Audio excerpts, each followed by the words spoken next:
We're going to be unboxing the brand new iPhone 12 mini. I think this is the phone everyone has been waiting for, so I won't waste any time. Let's go ahead and get right into it and see just how small this thing is. As far as the unboxing experience, this is going to be the same as all the other iPhone 12s, but I'll walk you through it quickly here so we can just see what comes inside. Sliding off the lid of the box, we are of course greeted by the iPhone 12 mini itself, and right away I have to say this phone is way smaller than I even expected. I got mine in this mint green color, but it also comes in black, white, blue, and product red. We'll set it aside for just a second, and you can see that inside the box, there's not a whole lot more here. You get just a small collection of paperwork, the SIM ejector tool, and an Apple sticker, and then a lightning to USB cable. That's it. Nothing else included here. Now, if you're coming from like an iPhone SE or iPhone 8 or even the 10, 10R or 11, you likely have a whole bunch of these wall plugs already in your house, but this included cable won't work with those plugs. You'll need to get a USB-C charger instead, but fortunately, the iPhone 12 mini can just charge with any combination of lightning cable and plug you already have. So with all that out of the way, here is the iPhone 12 mini itself.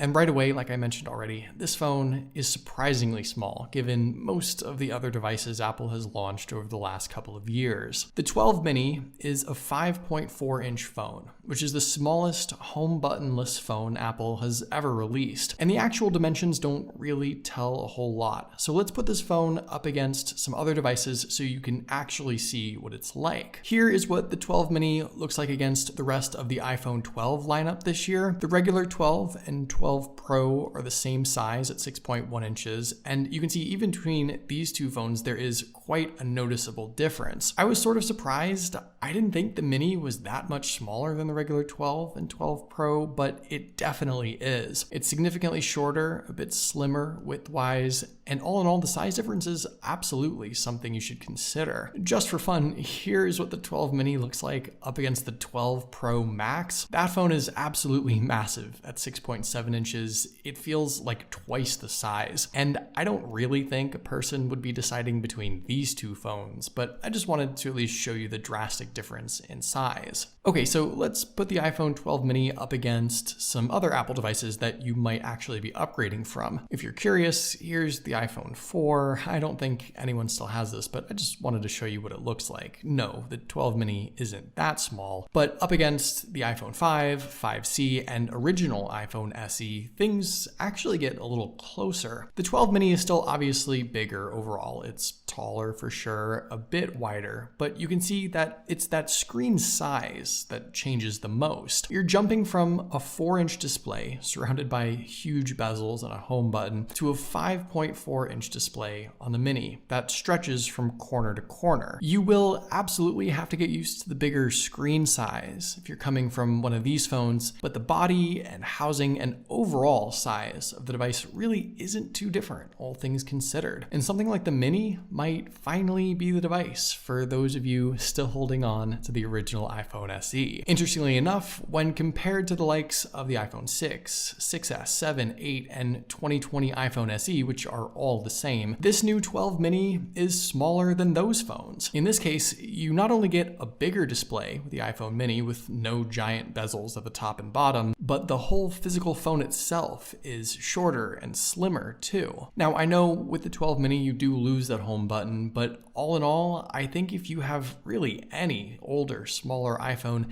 this is probably the device you've been waiting for. For me, in the hand, the phone itself is super comfortable. I'm used to like the iPhone 11, for example, and this is just a really nice change. I can stretch my thumb to every corner of the screen with ease. One-handed use is totally fine, and it's probably the most comfortable iPhone I've had in my pocket in quite some time. With all that being said, the 5.4-inch display is actually still plenty to work with. And with the 12 mini, you might not notice, but the bezels on this phone, those black borders around the display, they are even a little smaller than the other iPhone 12 devices in the lineup. So Apple definitely tried to maximize the screen real estate in this super small form factor. Besides its incredibly small size, the 12 mini really really isn't too different from the rest of the iPhone 12 lineup this year. Physically, it's got the refreshed design with the flat aluminum sides and all glass back. Certainly the high quality, premium look and feel that you'd expect from an Apple device. And of course, underneath the back glass, this phone also has that magnetic circular ring hidden there that works with all the new MagSafe accessories Apple launched, like the cases and the wallet attachment and the MagSafe charger. So if you're interested, this phone has quite the lineup of accessories to choose from, just like all the other iPhone 12s. On the left side of the device, there's a silent switch, volume buttons, and SIM card tray down below. On the right, you'll find the power button and a 5G antenna towards the bottom if you're in the US. And down at the bottom, there's the lightning port in the middle and speaker and microphone grills on either side. But what I actually just discovered, which I found sort of interesting, is that as you go up in size on the iPhone 12s, there are more holes for the speaker and mic. So I'm curious to see if there's any difference in quality here with that. Across the front, like I mentioned already, there's the front camera, Face ID sensors, and the secondary speaker for stereo sound. Around back, this iPhone 12 mini has a dual lens camera setup, the main shooter, and a wide angle lens, which is the same as the larger regular iPhone 12. One thing to note, if you want to jump up to the 12 Pro or 12 Pro Max, you do get a third lens, a telephoto lens,